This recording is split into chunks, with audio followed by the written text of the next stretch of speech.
ఇక్కడున్న ఉపాధ్యాయులు చాలామంది నాకున్న అంచనా మేరకు సుమారుగా 80% మంది గౌరవ ముఖ్యమంత్రి చంద్రబాబు నాయుడు గారు first term, second term, third టర్మ్లోనే ఉపాధ్యాయులుగా నియామకులైన వారు ఉన్నారని నేను బలంగా నమ్ముతున్నా.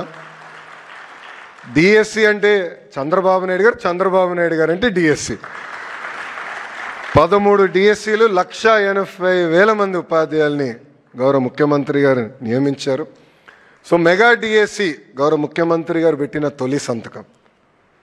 సో ఒక యువకుడిని, ఉత్సాహవంతుడిని, కానీ డిఎస్సి ఎంత ఛాలెంజింగో మీ అందరూ తెలిసిన విషయం. జనరల్గా డిఎస్సి నిర్వహిస్తే అదే సంవత్సరంలో రిజల్ట్స్ ఇచ్చి సర్టిఫికెట్స్ వెరిఫై చేసి ఎలాంటి లీగల్ ఇష్యూ లేకుండా ఉపాధ్యాయుల్ని నియమిస్తాం అనేది చాలా కష్టమైన పని.